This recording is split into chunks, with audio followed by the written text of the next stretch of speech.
Challenge গ্রহণ করে বিষ পান করেছিল বিখ্যাত ইসলামিক স্কলার আশরার রাশিদি। আর নিজের জীবনের ঝুঁকি নিয়ে তিনি প্রমাণ করে দিলেন যে ইসলামের কোরআন হাদিসে বর্ণিত একটি কথাও মিথ্যা নয়, কারণ হাদিসে উল্লেখ রয়েছে বিষ পান করে একটি আজোয়া খেজুর খেলে বিষের কার্যকারিতা নষ্ট হয়ে যায়। এই ঘটনাটি ঘটেছিল 2020 সালে ইংল্যান্ডের ম্যানচেস্টার বিশ্ববিদ্যালয়ের খ্রিস্টান ও ইসলাম ধর্মের মধ্যে বিতর্ক প্রতিযোগিতায়। এই বিতর্ক প্রতিযোগিতা চলাকালীন ইসলামের সত্যতা প্রকাশ পেয়ে যাবে এই ভয়ে পশ্চিমা মিডিয়াগুলো এই খবর প্রচার করেননি। আর ইসলাম শুধু একটি ধর্ম নয়, একটি পরিপূর্ণ জীবন ব্যবস্থা। ইসলামের কোরআন এবং হাদিসে যা কিছু বর্ণনা করা হয়েছে তা এক বিন্দু পরিমাণেও মিথ্যে নয়। এর আগেও অনেক বড় বড় বিজ্ঞানীরাও ইসলামের সত্যতা প্রমাণ করেছেন। আধুনিক জ্ঞান বিজ্ঞান যত উন্নত হচ্ছে, কোরআন এবং হাদিসের ব্যাখ্যা বুঝতে তত সহজ হয়ে গেছে। আর এজন্যই ইসলামের সত্যতা স্বীকার করে অনেক বড় বড় গবেষক ও বিধর্মীরা ইসলাম ধর্ম গ্রহণ করেছেন। 2020 সালে ইংল্যান্ডের ম্যানচেস্টার বিশ্ববিদ্যালয় খ্রিস্টান ও ইসলাম ধর্মের বিতর্ক অনুষ্ঠানে যোগ দিয়েছিলেন বিশ্ববিখ্যাত ইসলামিক স্কলার শায়েখ আশরার রাশিদি। আর বিতর্ক চলাকালীন খ্রিস্টান পাদ্রী তাকে বললেন, আপনাদের হাদিসে উল্লেখ রয়েছে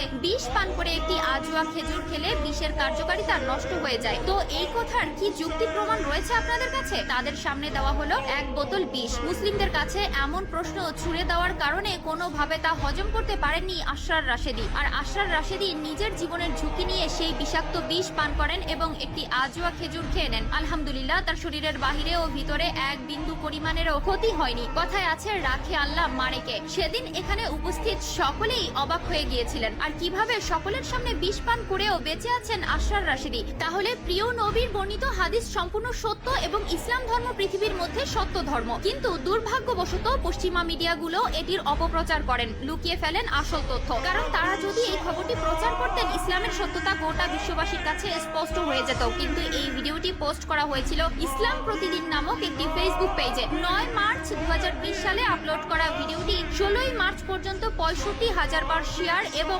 9,93,000 ভিউ হয়েছে। চলুন জেনে আসি মানুষের মৃত্যুর সময় কোন কোন প্রক্রিয়া চালু হয়। মৃত্যুর ঠিক আগে এক এক করে অঙ্গগুলো কাজ করা বন্ধ করে দেয়। প্রথমে শ্বাস প্রক্রিয়া বন্ধ হয়, আর তারপর হৃদয় স্পন্দন বন্ধ হয়ে যায়। পরবর্তী 5 মিনিটের মধ্যে শরীরের অভ্যন্তরের অক্সিজেনের সরবরাহ বন্ধ হয়ে যায় এবং কোষগুলি মারা যেতে শুরু করে। এই অবস্থাকে বলা হয় পয়েন্ট অফ নো রিটার্ন। এরপর প্রতি ঘন্টায় শরীরের তাপমাত্রা 1.5 ডিগ্রি কমতে থাকে। মৃত্যুর পর ত্বক 24 ঘন্টারও বেশি সময় বেঁচে থাকতে পারে। শরীরের কিছু কোষ মৃত্যুর পরেও সক্রিয় থাকে এবং নিজেদের মেরামত করতে থাকে। এই অবস্থা চলতে পারে অনেক দিন। মানুষ ছাড়াও প্রাণীদের মধ্যেও এই প্রক্রিয়া চলতে থাকে এবং চামড়ার জীবনযাপন অব্যাহত থাকে। কিডনি, লিভার, হার্টের মতো অঙ্গগুলো মৃত্যুর পর 6 ঘন্টার মধ্যে অন্য কারো শরীরে প্রতিস্থাপন করা যায়। নখ ও চুল মৃত্যুর পরও বাড়তে পারে। অনেক সময় দেখা গিয়েছে মানুষের মৃত্যুর পরও তার দাড়ি বাড়ছে। মৃত্যুর পরও মূত্রনালীর ব্লাডার খালি হতে পারে। অনেক সময় মৃত্যুর পর মৃতদেহ থেকে প্রস্রাব